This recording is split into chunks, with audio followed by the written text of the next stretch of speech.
Сәлем баршаңызға достар, каналыма қош келдіңіздер. Бұл видеода балалардағы іш қатудың негізгі себебі және іш қатудың алдын алу жолдарымен бөлісемін. Алдымен каналыма тіркеліп, қоңырау батырмасын басып қоюларыңызды сұраймын. Көптеген ата-аналар баланың іш қатуы сияқты мәселеге тап болады.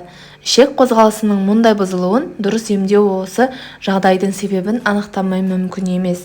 Іш қату бұл қиын түрде болатын ішек жұмысының бұзылуы, нәжістің кідіруі болып табылады. Осы мәселе бойынша көптеген ата-аналар қиналады. Іш қатуды жою үшін оны тудырған себебін анықтап алу қажет болады. Неліктен балаларда іш қату болады? Яғни ең әуелі бұл іш қату ма, соны педиатр арқылы анықтап алу қажет. Егер жаңа туған нәрестелерде нәжістің бір тәулікте болмауы ол іш қатуына жатады. Өйткені нәрестелер күніне 2 немесе 5 рет ішті босатып отыруы қажет. Бірақ қосымша тамақ енгізілген соң нәжістің шығуы тәулігіне 1 немесе 2 ретке дейін сирей бастайды. Қосымша тамақтану кезіндегі нәрестелердің жарты күнде нәжістің шығармауы іш қатуға жатады. Неліктен баланың іші қатады? Бұл ең басты себеп дұрыс емес тамақтандыру болып табылады. Нәжістің сақталуы нәрестенің диетасындағы өзгерістерге байланысты болуы мүмкін. Көбінесе іш қату азықтандырудың жаңа түріне көшу, жануарлардан алынатын тағамдар, яғни сүт өнімдерін, еттерді пайдалану, талшық жетіспеушілігінен туындайды.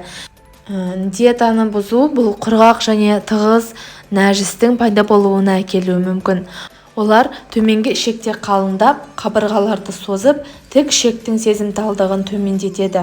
Нәжісінде босатуға деген ұмтылыс әлсірейді. Нәресте оларға жауап бермеуі мүмкін.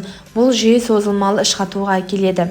Кейбір дәрі-дәрмектерді қабылдау да бұл іш қатудың негізгі себебі болып табылады.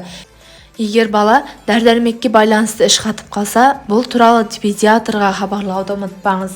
Сондай-ақ іш қату көбінесе бактерияға қарсы препараттарды қабылдағаннан кейін және нәтижесінде пайда болатын дисбактериоз, яғни баланың ішек микрофлорасының бұзылуы дамиды.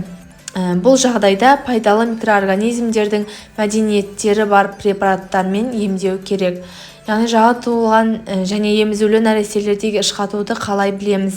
Әрине, әлі тілі шықпаған бала өзінің не мазалап жатқанын айта алмайды. Сондықтан ата-аналардың өзіне бұл мәселені анықтауға тура келіп жатады. Іш қату кезінде балалар тым жайсыз болып, ұйқысы бұзылып, көп жылай береді. Олардың тәбеті жойылып, салмақ жинауы баяулап, іш айналасында ісік пайда болады. Ал шомылу кезінде балаларда жайсыздық пайда болып, су жараларды тітіркендіреді. Үлкен дәретке отырғанда бала тырысып қалып және қызарса, ал тамақтану кезінде аяқтарын ішіне тартып қысса, демек бұл да ас қорыту жүйесінің бұзылғандығының бір белгісі болып табылады. Балаға іш қату кезінде қалай көмектесеміз? Іш қату мәселесіне жай қарауға болмайды. Бұл үлкен қиыншылықтардың бастауы мүмкін. Жалпы іш қату белгісі нақты болған кезде бұл мәселені үй тәсілінде өзім реттеймін деу дұрыс емес. Міндетті түрде дәрігерді шақырып көрсеткен дұрыс. Егер өзіміз істейтін болсақ, бәрін ұшықтырып алуымыз мүмкін. Алайда ата-аналар дәрігер келгенге дейін өздері балаға көмектесе алады. Яғни баланың ішін алақаны арқылы сағат тілі бойымен уқалап және аяқтарын ішіне кезектесіп иілуінің әсері де оң болары сөзсіз. Балаға барынша сұйықтықты көп беруге тырысыңыз. Сұйықтық нәжісті жұмсартуға және ішек қозғалысын жеңілдетуге көмектеседі. Кейбір шырындар, алмұрт, алма және қара өріктің шырындары табиғи іш жүргізетін дәрілер болып табылады. Тамақ арасында балаға көп сусын берген жөн.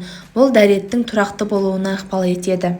Тек дәрігерсіз балаға ешқашан клизма жасамаңыз.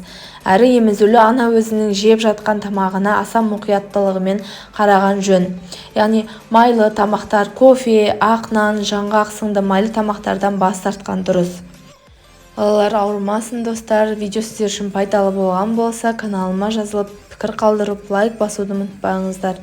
Келесі видеода кездескенше.